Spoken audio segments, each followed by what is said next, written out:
paz seja convosco, amém? Hoje eu tô com frio. Tá frio hoje, hein? Ontem tava frio, imagina hoje. Mas vai esquentar, né? Vamos lá. Continuamos nossa aventura no livro de Romanos, amém? Já foi metade do livro, tá acabando. Até o 16 aí, tem chão pela frente, mas a gente passou pela maioria dos assuntos que Paulo abordou.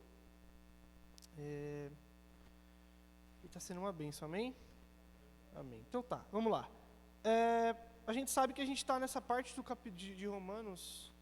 É verdade, minha esposa lembra que eu tenho que orar. Eu esqueci, gente. Vamos orar. Senhor Jesus, muito obrigado porque nós acordamos hoje. Pedimos, Senhor, perdão pelos nossos pecados.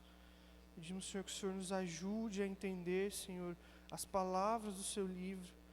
Tem misericórdia de nós, Senhor, das nossas fraquezas. Nós convidamos, Senhor, o Senhor Espírito Santo para nos explicar aquilo que nós vamos ler. Pedimos graça, Senhor. Graça, Senhor. Graça para entendermos aquilo que vamos ler hoje, Senhor. Pedimos, Senhor, que o Senhor abençoe, Senhor, esse momento de aula, de comunhão, Senhor. Para a Sua glória e para o nosso bem. No nome do Seu Santo Filho. Amém. Agora vamos de verdade. A gente sabe que a gente está nessa parte de Romanos, no capítulo 9, 10 e 11, em que Paulo ele reservou um tempo para falar especificamente sobre Israel. No capítulo 9, a gente viu que, e aí na aula a gente falou um pouco sobre as visões soteriológicas, arminianismo e calvinismo. E aí eu apresentei aos irmãos uma visão calvinista do capítulo 9, de como Deus elegeu Israel por meio de sua soberania. Paulo também fala de como israelita verdadeiro não é aquele que nasceu de Abraão, mas sim aquele que crê em Cristo.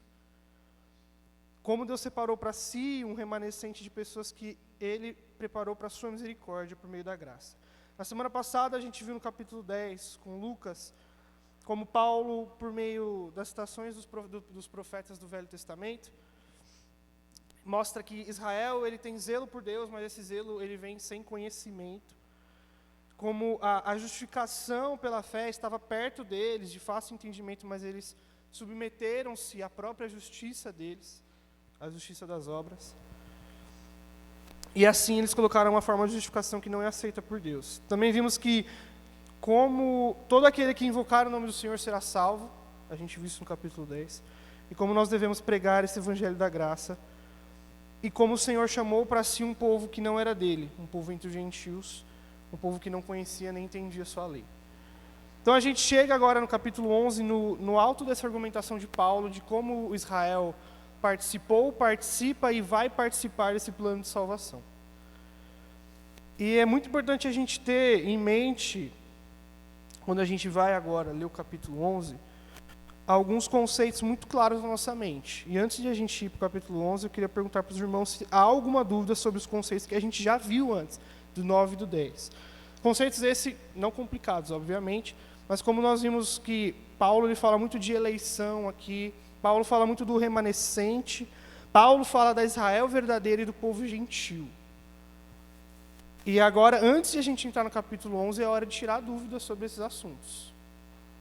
Alguém tem alguma dúvida? Alguém ficou com alguma dúvida? Capítulo 9, capítulo 10 de Romanos. Amém? Então vamos lá. Vamos lá porque o capítulo 11 de Romanos, se não o mais difícil, é um dos mais difíceis capítulos da Bíblia. Por quê? Porque até hoje, depois de 2000 anos de cristianismo, nós não temos uma resposta definida do que é o capítulo 11 de Romanos. Os estudiosos, aqueles que pegam o livro para estudar, para tirar interpretações, eles debatem, até hoje não fecharam o escopo daquilo que Paulo quis dizer com Romanos 11. E a gente vai ver o porquê. Tá? Então vamos lá.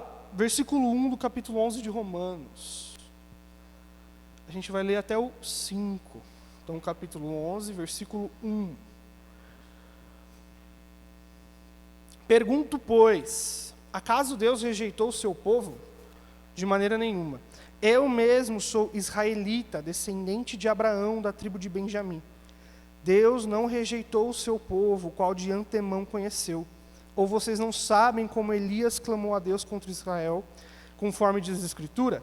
Senhor, mataram os teus profetas e derrubaram os teus altares. Sou o único que sobrou, e agora estão procurando matar-me.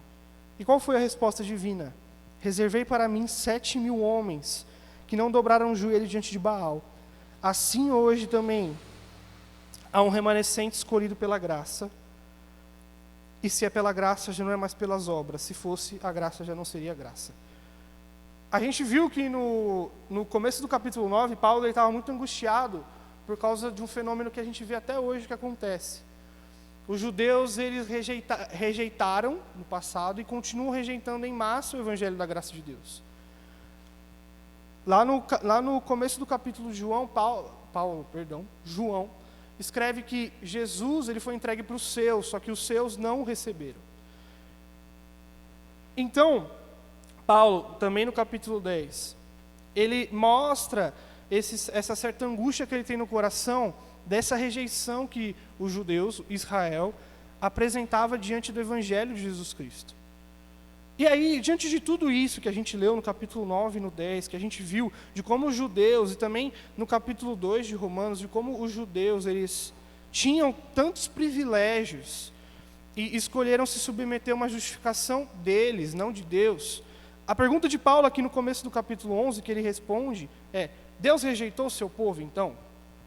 Então Deus não tem mais nada a ver com Israel? Paulo ele diz não, de maneira nenhuma. Ele apresenta para a gente 2 argumentos do porquê. O primeiro, de porque Deus não rejeitou o povo de Israel por completo. Ele mesmo era israelita. Paulo era israelita. Se Deus tivesse rejeitado a Israel por completo, nenhum judeu poderia chegar à salvação. Então Paulo ele se apresenta primeiro como esse primeiro argumento de que não, Deus não rejeitou o seu povo, mesmo que eles tenham rejeitado o evangelho. E aí ele fala que ele é descendente de Abraão, da tribo de Benjamim.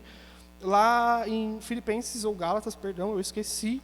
Paulo ele vai apresentar um pouco das suas credenciais antes de ser cristão. Ele fala que ele era fariseu dos fariseus, ele era zeloso pela lei. Então o que ele está dizendo? Eu, israelita de verdade, no íntimo, sou salvo pela graça de Deus, então quer dizer que eu sou uma prova viva. Paulo dizendo de que, não, Deus não rejeitou Israel por completo. E o segundo argumento dele é um argumento de uma história muito conhecida da Bíblia. Elias, profeta de Deus, ele vivia sob o tempo em que Acabe e Jezabel governavam Israel. E naquele tempo era um tempo de apostasia entre o povo. O povo servia a Baal. E aí, depois de uma luta, Elias ele fica muito entristecido por ver que talvez ele estivesse sozinho. Da mesma maneira que talvez Paulo pudesse se sentir. E aí a resposta de Deus a Elias é que ele não estava sozinho. Tinham mais 7.000 outros como ele que não se dobraram a Baal. Então o segundo argumento que Paulo apresenta para a gente é o argumento do remanescente que a gente viu no capítulo 9. Deus separa para si um povo entre o povo dele. Um povo que não se dobra a outras coisas e nem se vende aquilo que tem comprometimento no coração. Então, Paulo vai dizer que assim hoje, naquele tempo e também hoje, nesse tempo, como no tempo de Elias, também há um remanescente escolhido pela graça, e se é pela graça já não é mais pelas obras, se fosse a graça já não seria graça. Então, Paulo está dizendo o que para a gente?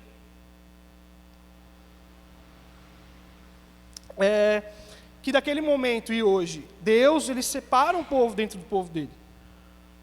E aí a gente vê esses conceitos que Paulo está dizendo, e ele mostra para a gente, desde o capítulo 9 até agora, que há uma nação de Israel, e essa nação de Israel é a nação de Israel étnica, ou seja, aquele que nasceu judeu, e dentro da nação de Israel há o povo de Deus.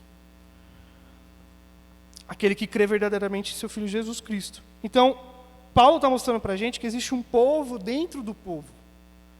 Aquele que é povo verdadeiro de Deus. E aí Paulo vai seguir no verso 7. Que dizer então? Israel não conseguiu aquilo que tanto buscava, mas os eleitos o obtiveram, os demais foram endurecidos. Como está escrito, Deus lhe deu um espírito de atordoamento, olhos para não ver e ouvidos para não ouvir, até o dia de hoje. E Davi diz que a mesa deles se transforma em laço e armadilha, pedra de tropeço e retribuição para eles. Escureçam-se seus olhos para que não consigam ver, e suas costas fiquem encurvadas para sempre. Israel, ela não conseguiu a justificação que ela tanto buscava e conhecia por meio das obras. E quem o conseguiu foram os eleitos de Deus dentro do povo de Israel. E aqui, um parênteses. Eleição, irmãos, é algo da Bíblia. A Bíblia vai citar isso em vários lugares. A discussão é como se dá essa eleição. Perfeito. A gente tem várias linhas sobre isso. Mas eleição é algo bíblico. A gente vê em Efésios, a gente vê em Gálatas. Paulo ele sempre diz isso, continuando. Então, Paulo está falando para a gente que os eleitos de Deus, do meio de Israel, eles que obtiveram essa justificação por meio da fé. E aí Paulo vai acrescentar mais. Aqueles que rejeitaram essa mensagem foram endurecidos por Deus. Ou seja, desde o começo, a justificação se apresenta por meio da fé. E apresentado isso ao judeu, os eleitos creram, e aqueles que não creram, rejeitando essa mensagem, foram endurecidos por Deus. E Paulo, ele vai citar novamente o Velho Testamento para embasar o argumento dele.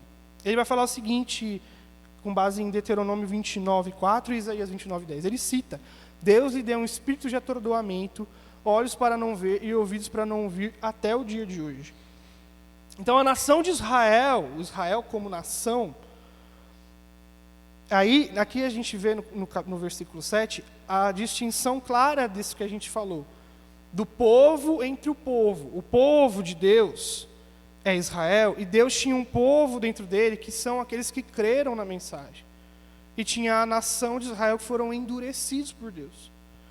Paulo vai falar, na verdade, em Deuteronômio 29 e Isaías 29:10, que Deus deu um espírito de atordoamento a eles, de que feriu os olhos para que não vejam e os ouvidos para que não ouçam, até o dia de hoje. E aí ele vai citar também Salmos 69, 22, 23. Ele vai falar assim, no versículo 9 e 10. E Davi diz que a mesa deles se transforma em laço e armadilha, pedra de tropeço e retribuição para eles, escureçam-se seus olhos para que não consigam ver, suas costas fiquem encurvadas para sempre. Aqui, Paulo está mostrando de como eles rejeitaram esse evangelho da graça, eles rejeitaram essa justificação pela fé. Deus usou daquilo que eles mais gostavam contra eles mesmos. Deus usou dos rituais, das festas, dos sacrifícios que eles baseavam sua salvação contra eles. Ele transformou em laço e armadilha a mesa deles. E aqui, novamente lembrando, existe a nação de Israel e existe o Israel verdadeiro, aquele que é povo de Deus. Esse Israel verdadeiro não foi endurecido, nem escurecido, porque creu na mensagem. Quem foi endurecido foi a nação de Israel que rejeitou. Até aqui tudo bem? Então tá, a gente já viu, recapitulando aqui o capítulo 11. Nós vimos que Paulo argumenta para a gente que Deus não rejeitou Israel. Que não rejeitou Israel porque ele é israelita e creu na mensagem, e porque, como Deus fez no passado com Elias, hoje, naquele momento e até hoje, ele tem um remanescente para ele. Povo que ele escolheu por meio da graça, como diz no verso 5, e esses que foram escolhidos por meio da graça, que creram no Evangelho, não foram endurecidos, o resto foi. Perfeito? Seguimos. No verso 11, e aí as coisas vão começar a ficar complicadas. Verso 11 e 12, Paulo diz assim, novamente pergunto, acaso tropeçaram para que ficassem caídos? De maneira nenhuma. Ao contrário, por causa da transgressão deles, veio salvação para os gentios, para provocar ciúme em Israel. Mas se a transgressão deles significa riqueza para o mundo e o seu fracasso, riqueza para os gentios, quanto mais significará a sua plenitude. Outra pergunta que Paulo faz, Paulo usa muito essa técnica de escrita, ele faz uma pergunta e ele já responde. A segunda pergunta que Paulo faz, é: esses que foram endurecidos, esses que não creram na mensagem, que Deus feriu os olhos deles e feriu os ouvidos, eles tropeçaram para que ficassem caídos? A resposta de Paulo é: não, de forma alguma. E aí, Paulo vai falar para a gente que tudo isso que aconteceu já foi predito pelos profetas. Deus tinha mostrado isso desde que mundo é mundo. Deus fez tudo isso para que os gentios chegassem à salvação. Por quê? Porque a gente vê durante o livro de Atos, e assim se desenrola a história da salvação dos gentios, de como Paulo ou qualquer outro apóstolo, eles iam de cidade em cidade. O primeiro lugar que eles iam era para onde, irmãos? Para pregar o evangelho. Uma sinagoga. Eles iam para o meio dos judeus. O que acontecia? Pedrada na cabeça, sai da minha cidade, você está falando contra a lei. E aí, assim que isso acontecia, o que Paulo fazia? Então tá bom, vocês não querem ouvir, eu vou pregar para a galera que não conhece. Então Paulo está falando para a gente que eles não caíram para que ficassem tropeçados, porque por meio do tropeço deles veio salvação para a gente. Por meio do tropeço deles, chegou o evangelho para os gentios. E aí, no final do versículo 11, Paulo fala que isso aconteceu para provocar ciúme em Israel. O objetivo que os gentios cheguem à salvação, entendam o evangelho, creiam em Deus, em Jesus Cristo, é para que Israel olhe e se sinta enciumado. Fale: caraca, esse era o meu Deus. Eu preciso voltar para isso. Eu preciso de verdadeiramente reconhecer que Cristo é o Messias. E então, eles não caíram para ficassem caídos, porque mesmo na caída deles, ou na transgressão deles, ou na desobediência deles, eles abençoaram o mundo. E é isso que Paulo está falando no 12. Mas se a transgressão deles significa riqueza para o mundo, e o seu fracasso, riqueza para os gentios, quanto mais significar a sua plenitude. E aí aqui Paulo ele vai usar muito disso, desse argumento para mostrar para a gente, para a gente entender. Israel rejeitou o evangelho, rejeitou a justificação pela fé, rejeitou o Messias Jesus Cristo. Por eles rejeitarem, os gentios ouviram, Deus abriu a porta para os gentios e falou: vem galera, todo mundo de grego, romano, pode entrar. E isso acontece para que Israel se sinta enciumado e volte para Deus. E aí Paulo está falando assim: se na caída deles nós recebemos tanta riqueza, o que vai acontecer quando eles voltarem? Vai ser bênção ainda maior? Se quando eles desobedeceram e não creram, e caíram, nós somos tão abençoados, os gentios foram tão abençoados, quando eles crerem no Evangelho, em massa, o que vai acontecer com esse mundo? Essa é a pergunta de Paulo, na verdade essa é a resposta de Paulo. E aqui Paulo ele vai falar uma palavra de novo aqui, que ele vai falar depois de lá, que chama plenitude. Quanto mais significará a sua plenitude. E aí é só para a gente manter em mente, porque a gente vai ver de novo essa palavra plenitude, tá? Então a gente viu aqui, e é o que Paulo vai instigar nos versículos posteriores, justamente isso que eu falei. Se por eles não reconhecerem a Cristo, chegamos à salvação. Por chegarmos à salvação, eles vão estar enciumados e voltar a isso. Voltando a isso, seremos eternamente abençoados. Paulo vai mostrar isso mais para os versículos posteriores. Tá tudo bem? Versículo 13. Estou falando a você, gentios, visto que sou apóstolo para os gentios, exalto o meu ministério, na esperança de que alguma forma possa provocar ciúme em meu próprio povo e salvar alguns deles.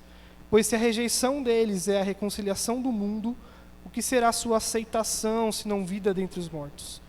Se é santa a parte da massa que é oferecida como primeiros frutos, toda a massa também o é. Se a raiz é santa, os ramos também o serão.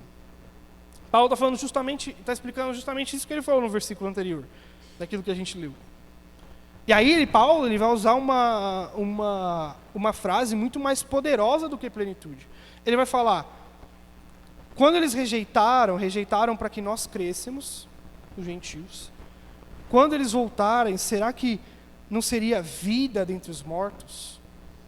E aqui, vida dentre os mortos, também é muito debatido o que isso significa. Eu não vou entrar especificamente no vida dentre os mortos, por isso a importância de vocês buscarem em casa. Mas aqui o argumento é o mesmo do verso anterior, daquilo que a gente leu no verso 11 e 12. E aí eu vou enfatizar para ficar na nossa mente. Pela transgressão deles, pela desobediência, pela rejeição, os gentios, aqueles que não conheciam a lei, chegaram à salvação. Que bênção foi isso, não foi? Amém? Imagina quando eles crerem. É isso que Paulo está instigando no leitor. Quando Israel, como povo, reconhecer Jesus Cristo como o único e suficiente Salvador, que bênção isso daria ao mundo? Como seríamos abençoados? Prova disso, de que Paulo está reforçando o argumento dele, ele usa essa frase poderosa: não seria vida dentre os mortos? Aqui no verso 16, Paulo vai falar que se é santa a parte da massa que é oferecida como primeiros frutos, toda a massa também o é. Se a raiz é santa, os ramos também o serão. Paulo está falando que eles, judeus, esses primeiros frutos é a primícia que a gente conhece. Paulo está falando que essa primícia de gentios que estão sendo salvos, essa parte da massa que está sendo dada a Deus, por Ele mesmo, obviamente, mas essa parte da massa, ela é santa, é oferecida como primeiros frutos, então todo o resto, os judeus que vão crer, também o são. Então, a evangelização em massa dos gentios, que aconteceu no tempo de Paulo e até hoje, e essa aceitação por parte dos gentios, Paulo está dizendo que é prova de que isso é uma primícia de Deus. O resto da massa, que é Israel, também vai ser santa. E aí Paulo, ele vai falar que se a raiz é santa, os ramos também o serão. Ele abre para uma metáfora que ele vai usar agora nos próximos versículos. Metáfora essa sobre uma oliveira, uma árvore.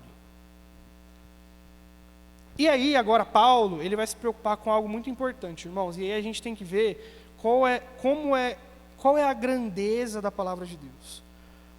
Paulo, ele está ainda falando sobre isso que a gente está falando, desse assunto. Paulo está falando de como Israel rejeitou o evangelho da graça, de como os gentios foram extremamente abençoados por meio disso. E aí Paulo, ele vai trazer essa metáfora, essa explanação, uma imagem, para ficar mais fácil, de ramos e uma oliveira, uma árvore. E aqui, antes de a gente ler, para a gente perceber, Paulo, ele continua falando sobre isso e ele tem uma preocupação a mais sobre isso. Paulo agora vai falar nos versos 17 ao 21, ao 24, tratando algo que acontecia na igreja. Lembra dos 3 motivos por qual a carta de Romanos foi escrita? O primeiro era que Paulo queria se apresentar e apresentar o evangelho, porque estava tendo muito burburinho de que o Paulo pregava. O segundo é porque Paulo, ele queria ir para a Espanha, e para isso ele precisava de uma igreja forte no caminho para ajudar ele precisava de ajuda. E o terceiro é porque em Romanos, na igreja de Romanos, em Roma, estava tendo um problema pastoral entre gentios e judeus. Os judeus foram exilados, voltaram e agora eles não se bicavam, estava tendo briga.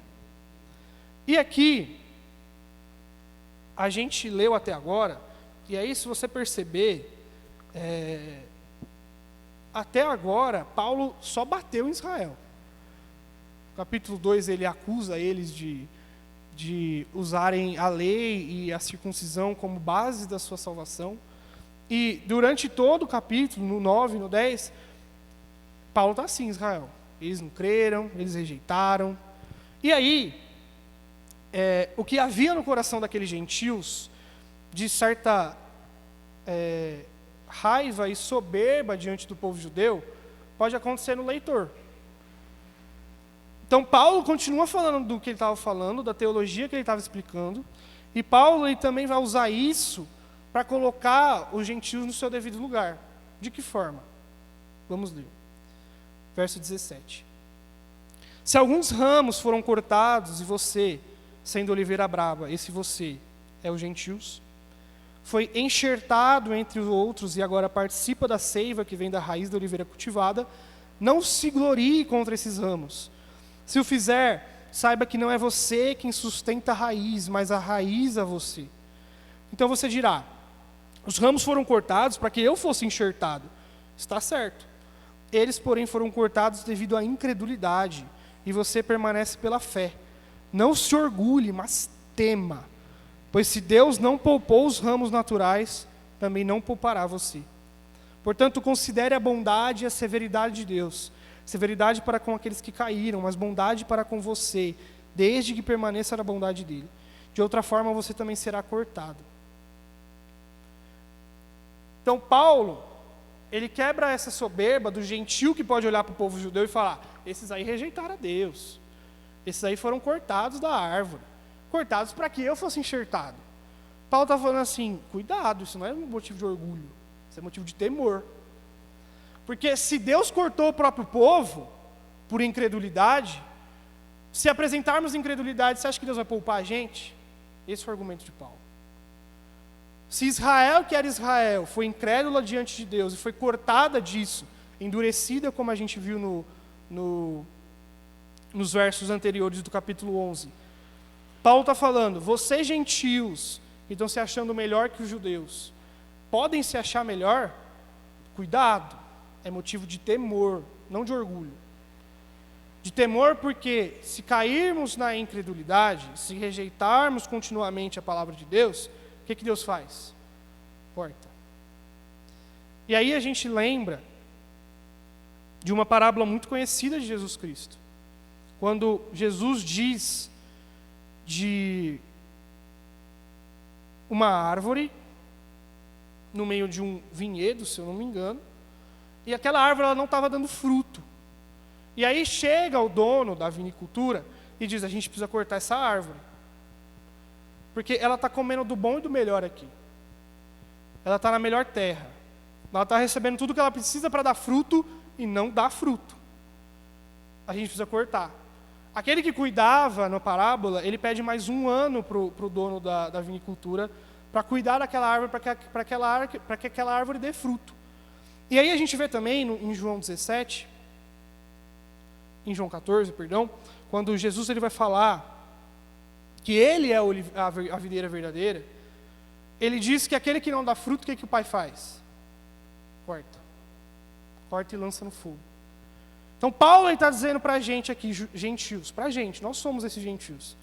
Vocês se acham melhor que Israel porque eles rejeitaram? Cuidado. Porque se era povo dele, ele retirou, endureceu o coração, o que ele vai fazer com a gente? E aí Paulo ele vai falar que para a gente considerar esses pontos de Deus, a bondade e a severidade. Severidade para com aqueles que caíram, mas bondade para com você, desde que permaneça na bondade. De outra forma, você também será cortado. Então, a gente vê como o Espírito Santo, por meio de Paulo, e como a Bíblia é extremamente profunda, ela consegue ainda falar de coisas profundas, complexas, e tratar o coração humano. Falar para os gentios se colocarem no lugar deles, porque diante de Deus, irmãos, não há soberba, seja gentil ou judeu. É aquilo que a gente já falou aqui. Orgulho e crente não combina. Não combina. Porque nós somos salvos por meio da graça. Não é merecido da gente. E aquele povo gentil na cidade de Roma podia estar se achando muito melhor do que era. Então Paulo ele dá aquele, galera, vamos colocar o pé no chão, vamos respeitar também os irmãos judeus que estão vindo aí, porque se vocês se acham melhores, eles também se achavam. Se vocês acham que vocês seguem a Bíblia de verdade e entenderam a lei, eles também achavam e foram cortados. Por esse orgulho é que eles caíram, então cuidado com o orgulho. É isso que Paulo está falando para os gentios de Roma. E aí Paulo ele vai fazer o contraponto. E no versículo 23. E quanto a eles, se não continuarem na incredulidade, serão enxertados, pois Deus é capaz de enxertá-los outra vez. Afinal de contas, se você foi cortado de uma oliveira brava por natureza e de maneira antinatural foi enxertado numa oliveira cultivada, quanto mais serão enxertados os ramos naturais em sua própria oliveira. Paulo, ele falou assim no começo: não tenha orgulho disso, tema e respeite os irmãos judeus. Agora, Paulo vai colocar o contraponto. Se esses irmãos judeus, que vocês olham para lá, Israel, e falam, aquele povo que rejeitou a Deus, eu sou melhor que eles. Paulo está falando, se eles crerem, não vão ser salvos? Vão. Por quê? E aí, novamente, Paulo reforça isso. Há dois modos de salvação, uma para judeu e outro para gentil. Há dois modos de salvação, um para o povo de Israel e outro para todo o povo? Não. Paulo está falando assim, esses que não creram, que foram endurecidos, se por acaso eles vierem a crer, Deus não vai enxertar eles novamente? Vai. Porque a salvação é por meio da fé. Então Paulo, ele quer quebrar de vez naquela igreja essas raízes. Primeiro, para o judeu que se baseava nas suas leis, na sua obra e se achava melhor, e agora para o gentil que se achava melhor porque o judeu estava caindo. Então Paulo, além de fazer e explicar o evangelho e de fazer essa teologia profunda que a gente está vendo, ele tem preocupação com a vida cotidiana da igreja. Isso é muito importante para Paulo. Então Paulo, ele quebra isso que a gente viu. E aí, depois de tudo isso, antes de a gente seguir, a gente tem que se atentar para uma coisa muito importante, que pode ter passado despercebido quando a gente leu. Paulo, ele fala de 3 fatos ou 3 ocorrências que ocorrem em sequência, em diversas partes daquilo que a gente leu. E quais são esses fatos, ou essa sequência de fatos que acontece? Aquilo que a gente já tinha falado. Primeiro, Israel cai por rejeitar o evangelho. Os judeus são salvos por esse evangelho. E porque os judeus são salvos, Israel será salvo. Como ele prova isso para a gente? Ele prova isso no versículo 11 e 12. Vamos voltar um pouquinho. No versículo 11 e 12, Paulo fala assim, novamente pergunto, acaso tropeçaram para que ficassem caídos? De maneira nenhuma, ao contrário, por causa da transgressão deles, o primeiro fato que aconteceu, eles caíram. Veio a salvação para os gentios, o segundo fato. E aí, o terceiro no final do versículo 12, sua plenitude. Então, qual que é a sequência? Israel rejeita a palavra de Deus, rejeita o evangelho, rejeita o Messias. Os gentios são salvos por causa disso, e aí Israel voltará a Deus. De novo no verso 15, ele vai usar a palavra rejeição deles, é a reconciliação do mundo, ou seja, a rejeição, a primeira sequência, Israel rejeita o evangelho. A segunda é reconciliação do mundo, ou seja, nós colhemos frutos da rejeição dele. E a terceira é vida dentre os mortos. No verso 17 ao 23, Paulo, ele vai citar novamente isso, dizendo que os ramos naturais foram quebrados. Israel rejeitou o evangelho. Ramos de oliveira brava, ou seja, de oliveira que não era dessa espécie, foram enxertados. Os gentios chegaram à salvação. E os ramos naturais serão enxertados de volta. Israel volta à salvação de Deus. De novo, no verso 25 ao 26, que a gente vai ver agora. E aí a gente vai entrar. Paulo fala do endurecimento de Israel. Israel rejeita o evangelho de Deus. A plenitude dos gentios. Os gentios conseguem salvação e recebem bênção sobre isso. E a terceira é que todo Israel será salvo. E aqui, a gente vai entrar nos próximos 2 versículos, nos 2 versículos do mistério. Paulo fala que é mistério pentecostal. E se Paulo falou que é mistério, por que Paulo falou que é mistério? E aí, isso se prova porque até hoje a gente não tem uma confirmação do que isso quer dizer. Um fala uma coisa, outro fala outra coisa. E para Paulo já era mistério, imagina para a gente. certo? O que Paulo vai falar no versículo do 25 ao 27? Irmãos esses gentios, para qual ele está citando, não quero que ignorem este mistério, para que não se tornem presunçosos.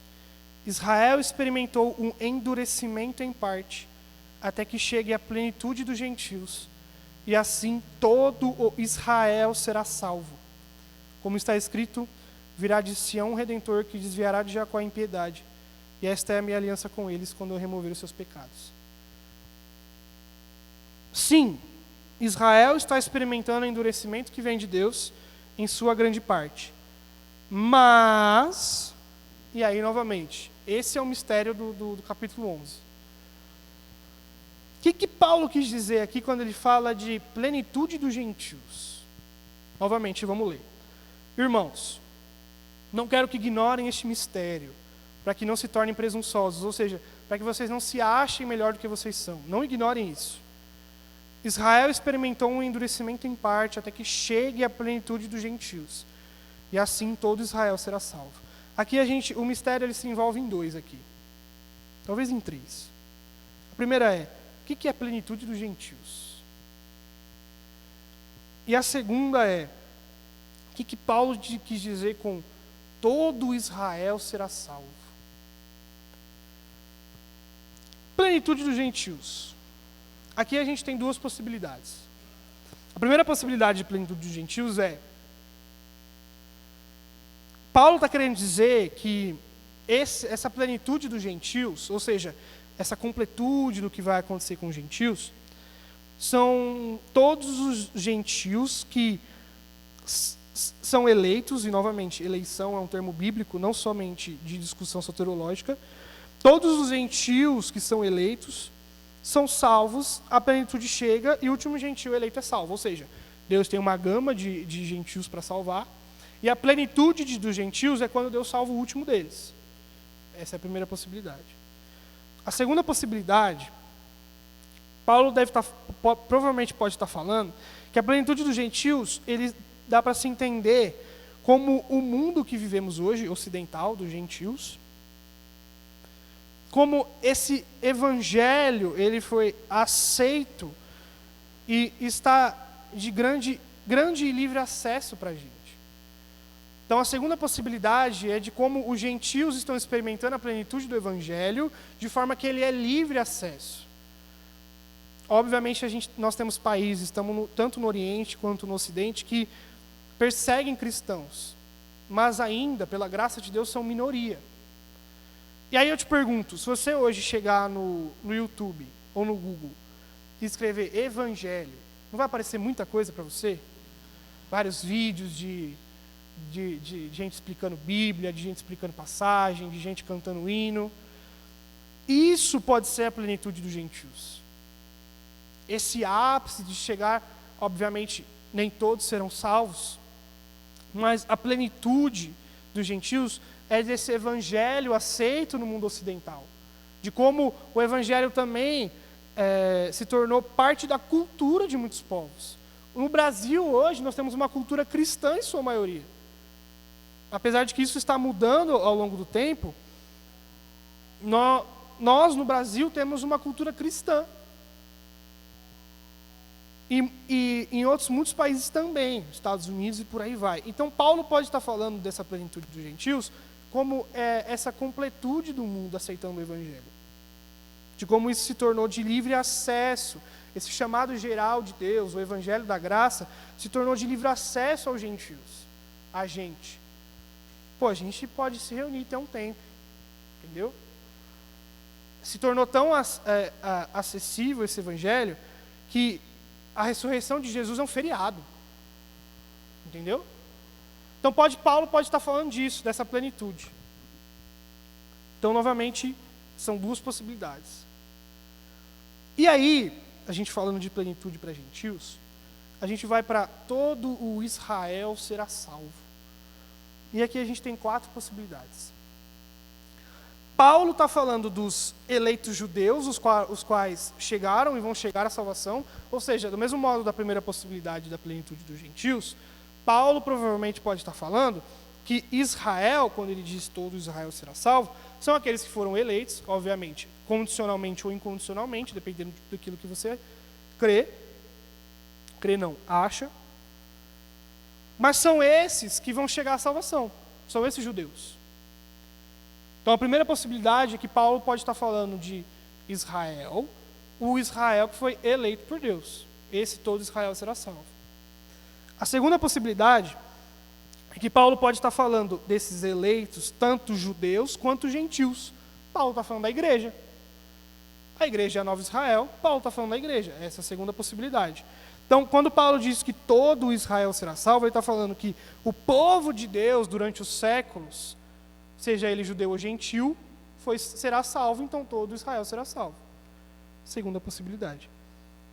A terceira possibilidade é que Paulo pode estar falando de todo judeu como indivíduo.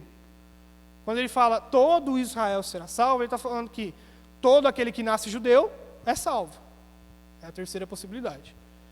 A quarta é que Paulo está falando aqui de Israel como nação ou como um todo, ou como sua maioria.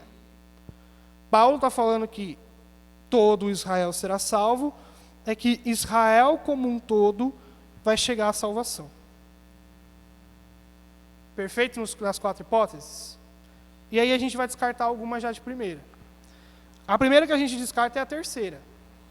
Paulo está falando que todo judeu como indivíduo vai ser salvo? Não. Ele gasta um capítulo inteiro de Romanos 9 e também Romanos 2, falando de como os judeus, por serem filhos de Abraão, não tinham salvação nesse aspecto. Porque a salvação é por meio da fé. Então, eles basearem a justificação deles de que eles são filhos de israelitas, não faz sentido. Então, a gente descarta a hipótese 3. Não é todo indivíduo que vai ser salvo. Todo indivíduo judeu. E aí, a primeira hipótese, que é de Paulo está falando de todos os judeus que vão chegar à salvação, ou seja, Paulo pode estar citando o remanescente de Israel, também não faz sentido. Porque esse remanescente, ele é separado por Deus e eleito pela graça, ele vai ser salvo. Então por que Paulo vai afirmar isso novamente no versículo? E aí, se ele afirmasse isso, seria reforçar o óbvio. É tipo ele escrever, o céu é azul, galera. Ou a chuva cai. Então, não parece que a primeira hipótese faz sentido. A segunda hipótese, de que é a igreja que Paulo está falando, ou seja, aqueles que creram em Jesus Cristo, desde a fundação do mundo até o mundo acabar, ela também não faz sentido. E aí essa hipótese ela é defendida por pessoas muito importantes, tal qual João Calvino. Mas aí não faz sentido essa hipótese. Por quê? No contexto todo do capítulo 11, Paulo está falando de Israel como nação, como povo. E aí agora ele vai falar de Israel como igreja? Não faz sentido. Então, a hipótese mais aceita é que Paulo está falando de Israel como um todo, em sua maioria. Não todos os judeus, mas Israel como um todo. E aí, eu vou deixar aqui para os irmãos a minha interpretação da passagem. Paulo está falando o seguinte nos 2 versículos. Quando o evangelho se espalhar de tal modo que chegue a essa plenitude dos gentios, ou seja, muitos gentios entrando no reino de Deus, a gente, quando isso acontecer, e aí a gente vê isso pelos versículos anteriores, de que isso acontece para fazer o quê com os israelitas? Para que eles sintam ciúme, se sintam enciumados. Então, quando esse evangelho, essa convocação geral, espalhada pelo mundo gentil, e quanto mais se aproxima o fim dos dias, em breve, não sei em quanto tempo, e essa é a minha interpretação, se para Paulo era um mistério, imagina para mim, a gente vai ver uma salvação em massa do povo judeu. Paulo pode estar falando que, à medida que o tempo do Senhor se aproxima, mais e mais judeus vão reconhecer a Cristo como Salvador. Que essa maioria de Israel será salva. De que Israel como um todo Não todos os judeus, como a gente viu no capítulo 2 e 9. Mas Israel como um todo, em sua maioria, vai aceitar o evangelho de Deus. Porque se eles estão experimentando um endurecimento em parte, vai chegar a plenitude dos gentios, eles vão voltar para essa salvação. Isso é o que eu acho, tá? E aí eu convido você a ler e na sua casa você falar o que você acha. Porque, novamente, a gente não tem resposta. E a gente só vai ter quando chegar no céu. Então, a ansiedade vai ter que aguentar. E aí Paulo, ele segue falando para a gente do porquê disso. Por quê? E lembra de uma coisa, tem o povo de Israel e tem o povo dentro do povo. Por que para esse povo endurecido, que rejeitou o evangelho, que rejeitou Jesus Cristo, Deus ainda se importa com eles? Por que Deus ainda olha para eles? Paulo vai responder para a gente, no versículo 28. Quanto ao evangelho, eles são inimigos por causa de vocês, mas quanto à eleição, são amados por causa dos patriarcas, pois os dons e o chamado de Deus são irrevogáveis. Por que Deus ainda se preocupa com esse Israel que foi endurecido, com esse Israel que rejeitou o evangelho?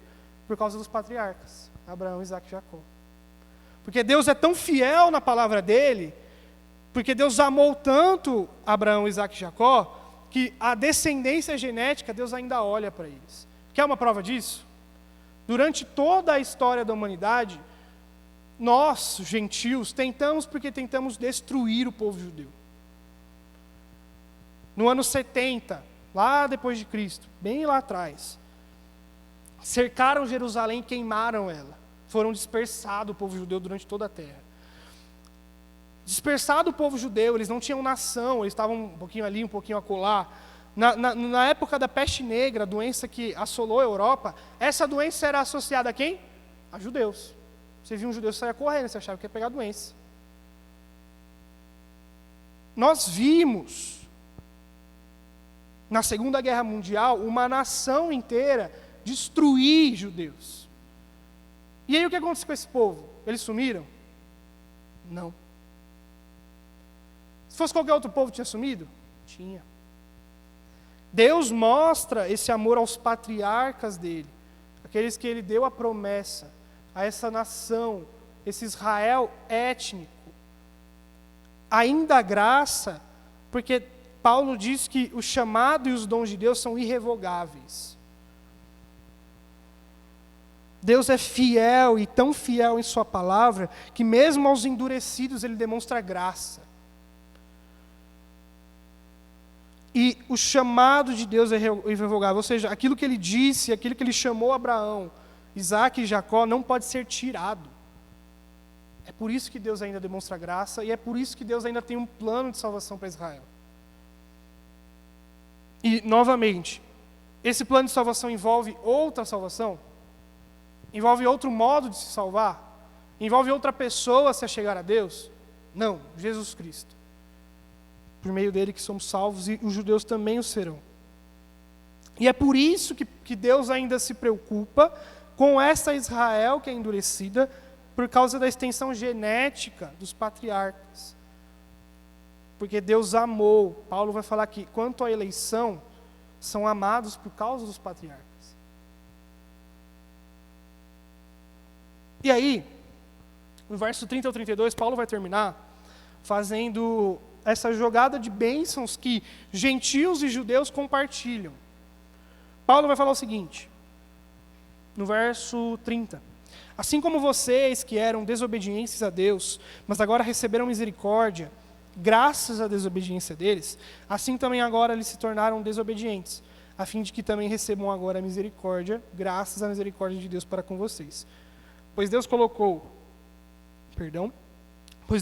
todos sob a desobediência para exercer misericórdia para com todos.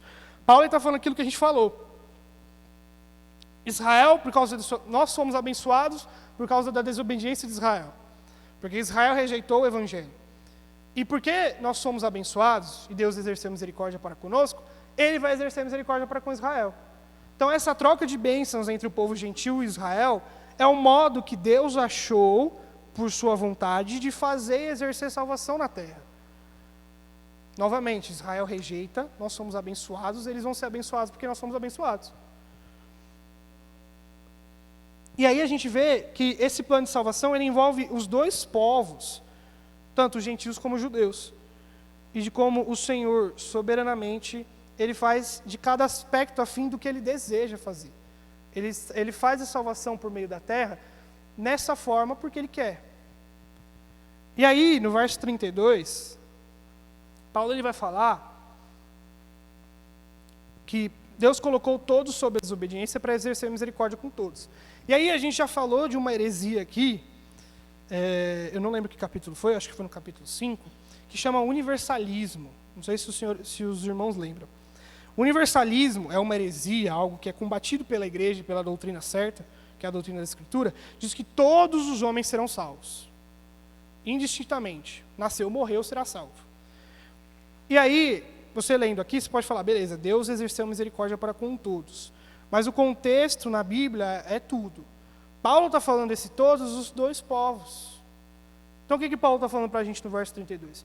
Pois Deus colocou judeus e gentios sob a desobediência, para exercer misericórdia para com judeus e gentios.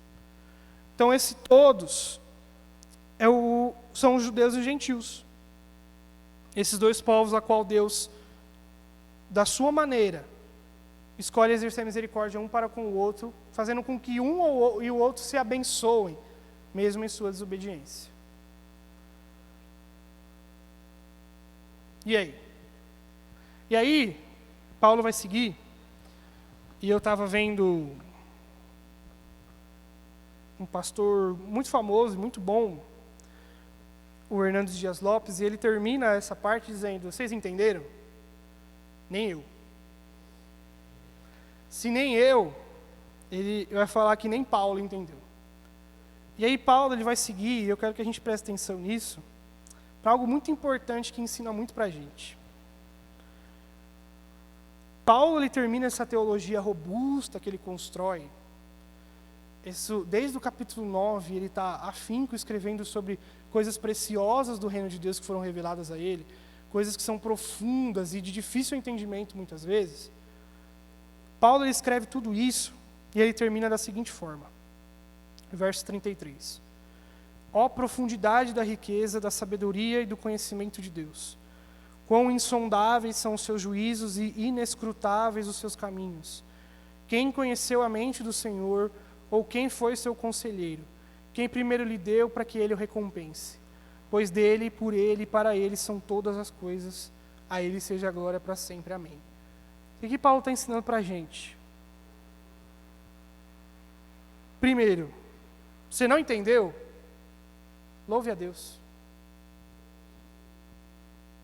Você não entendeu aquilo que foi explicado no capítulo 11, não porque você não prestou atenção ou porque ficou de difícil entendimento, não, porque é complicado. Não chegou a uma conclusão? Paulo está falando para a gente ficar com birra ou entristecido? Paulo, ele diz que como é profundo o conhecimento de Deus, como é insondável Ele. É isso que a gente está falando nessas aulas, irmãos. A teologia, ela tenta explicar Deus, e acerta muitas vezes, mas ela vai explicar em sua completude. A gente vai achar um livro de cabo a rabo, escrito por um homem, vai explicar, esse aqui está explicando Deus inteiro. Tem todas as respostas que a gente precisa, toma aqui, livro para a editora tal. Vai ter? Não vai. A gente é muito limitado. Nossa ação humana é limitada. Deus é muito maior do que a nossa teologia, a nossa corrente soteriológica. Deus é maior que o calvinismo, que o arminianismo. Deus é maior que as correntes do fim do mundo, pré-tribulacionismo, amilenismo. Deus é maior que isso. Porque Ele é insondável. E Paulo está falando assim, não entendeu? Se curve a Ele. E aí ele vai dizer o seguinte, quem conheceu a mente do Senhor ou quem foi seu conselheiro? Para mim, Paulo está falando, entendeu e quer dar pitaco? Quem dá pitaco em Deus? Quem conhece a mente do Senhor e fala, Deus, você não devia ter feito dessa forma. Ou aquela forma foi errada? Ninguém. Quem é conselheiro de Deus? Deus pede conselho para alguém? Pô, Deus vai chegar na tua porta e falar, estou com uma dificuldade de fazer aquilo aqui, lá. Não vai. Porque Ele conhece tudo. Ele conhece todos. Paulo está falando para a gente, eu quero que a gente tenha isso em mente quando a gente acabar essa aula, começar esse culto, de que, mesmo quando a gente não entende, e mesmo quando não é agradável aos nossos olhos, o que a gente deve fazer? Se ajoelhar. Engrandecer ao Senhor. Porque a gente não entende, mas Deus entende. A gente não sabe, mas Deus sabe. E se Deus sabe, a gente descansa. Porque a gente tem certeza de que, segundo o capítulo 8, se Ele deu o próprio Filho, as outras coisas são nada. Então Paulo ele termina isso tudo dizendo, mesmo em dúvida, mesmo sem respostas, mesmo não entendendo a vontade de Deus, adorem a Ele, porque Ele é digno disso. Amém? Vou abrir perguntas, se os irmãos tiverem. Incentivo os irmãos, leiam Romanos 11, pesquisem sobre o Romanos 11. Tem muita coisa que eu deixei de falar por causa do tempo. Tem muita coisa entre os versículos que é muito precioso para a gente. E, novamente, ainda é um dos maiores mistérios da Bíblia. A gente não tem resposta sobre isso. E a gente só vai ter no grande dia quando a gente perguntar para o Senhor. Então, estudem. Leiam Romanos 11. Quando chegar em casa, dá uma lida em Romanos 11. Ah, Abner, é difícil. Pelo menos ler para chegar no final e ter uma poesia para você ler para Deus, sabe? Você lê aquilo que Paulo escreveu, com a profundidade da riqueza. Então, a nossa meta para essa semana é ler Romanos 11 para chegar nessa poesia. Para a gente falar junto com Paulo de como Deus é grande. Então, leiam Romanos 11, por favor, tá? Não se apeguem somente àquilo que eu disse aqui. Porque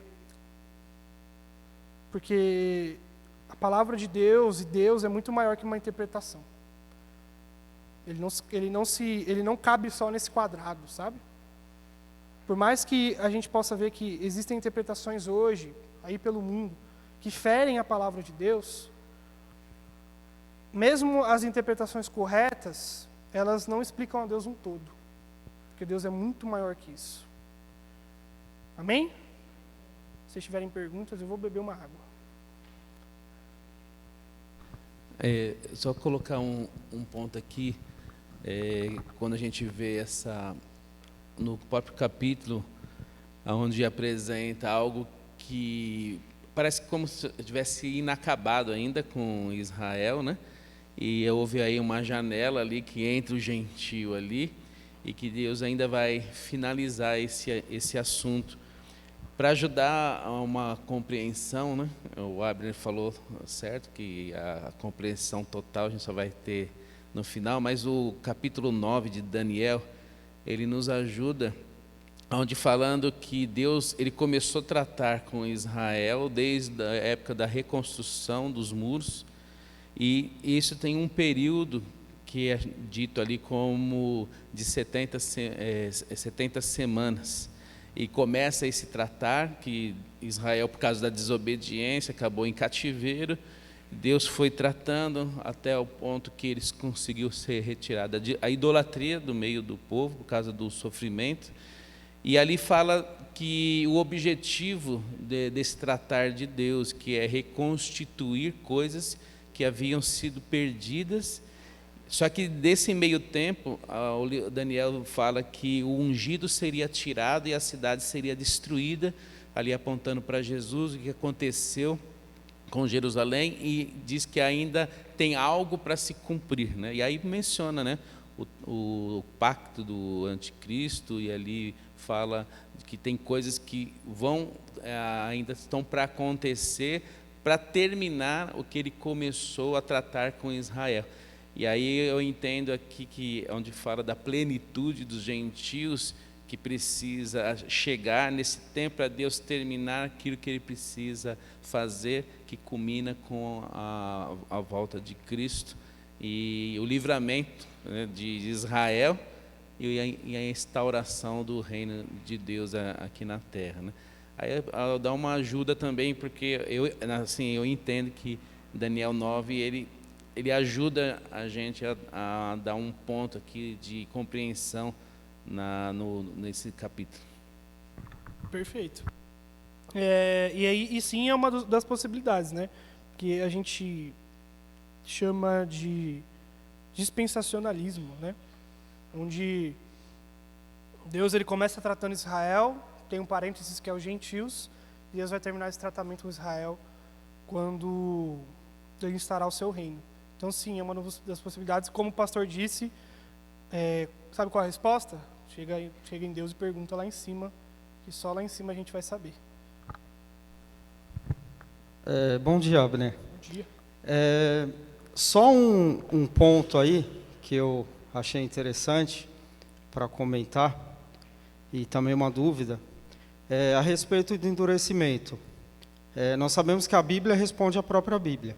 Por muitas vezes pode estar ali, começou em Gênesis, vai até Apocalipse, mas muitas vezes a Bíblia responde à própria Bíblia. Sobre o endurecimento,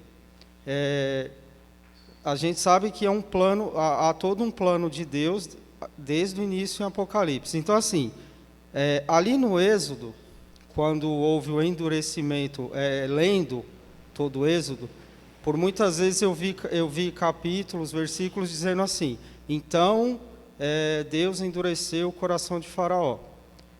Poderia aplicar esse endurecimento a Israel como num ponto assim: existe algo a ser cumprido, mas existe também que tudo é um preparo. Então, no caso do endurecimento, poderia ser colocado que houve um endurecimento em Israel, como foi lá no Egito, porque se não houvesse um endurecimento de Faraó, se houvesse uma negociação, lógico, falando a grosso modo, talvez as coisas seriam diferentes, mas como a Bíblia já é um plano, então assim, o endurecimento de Faraó, o endurecimento de Israel proposital, é só para ficar claro, porque muitas vezes a pessoa pode ter essa dúvida, e ela pode ficar assim: caramba, mas foi falado de endurecimento.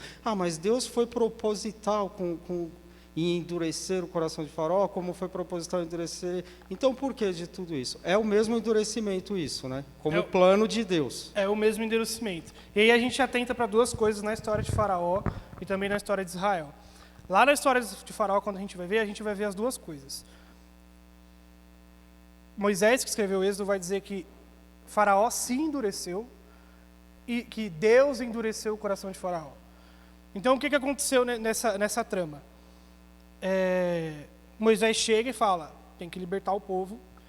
Faraó é endurecido, ele se endurece o coração e fala: não vai. E porque ele se endurece, Deus fala: então você vai ser endurecido. Agora eu vou humilhar todos os seus deuses diante da minha glória e do meu poder, porque você se endureceu. Então, quando a gente fala de soberania de Deus e responsabilidade humana, a gente vai ter sempre uma dificuldade de balancear essas duas coisas. O ponto que a Bíblia deixa claro: algo escapa de Deus, algo pega surpreendido, de nenhuma forma. Ele conhece a gente de trás para frente, do avesso, de cabeça para baixo. Então, nesse ponto, o de Faraó, ocorreu as duas coisas. Faraó escolheu se endurecer e Deus endureceu o coração de Faraó. Para Israel é a mesma coisa. E aí Paulo ele vai dizer no capítulo 2, e não só para Israel, mas para todos, no capítulo 1 também, no final do capítulo 1 de Romanos, o que aconteceu com a humanidade? Rejeitou a Deus. Por que a humanidade rejeitou a Deus? O que Deus fez? Endureceu o coração da humanidade. Isso, no final do capítulo 1. Deus entregou para as suas próprias paixões. Exato. Então, essa tensão entre a responsabilidade humana, pessoas rejeitarem a Deus, essa parte, e a soberania de Deus, Deus endurece o coração de Israel, aqui como a gente viu. Também endurece o coração de toda a humanidade. Ela tem uma tensão, mas ela é explicada de diversas formas. Mas esse ponto que você disse é exatamente esse endurecimento. Como a gente leu no versículo 8, Deus deu para eles um espírito de atordoamento. Eles rejeitaram a mensagem, Deus falou: então segue a vida de vocês. E aí, como a gente viu depois, esse segue a vida de vocês vai ter um final, porque Deus ainda tem algo para tratar com Israel. Deus não rejeitou Israel por amor aos patriarcas. Então, esse endurecimento de Faraó é o mesmo endurecimento de Romanos 1 e é o mesmo endurecimento de Romanos 11. É o mesmo. Leva o Lucas ali. Obrigado. Só uma tradução que eu peguei, Aber, do versículo 29, que me ajudou bastante a entender, que na minha Bíblia está dizendo que porque os dons e o chamado de Deus são sem arrependimento, no versículo 29. A sua tradução está diferente, mas tem uma tradução aqui que me ajudou bastante a entender o todo do 11, que diz assim: porque Deus não muda de ideia a respeito de quem Ele escolhe e abençoa.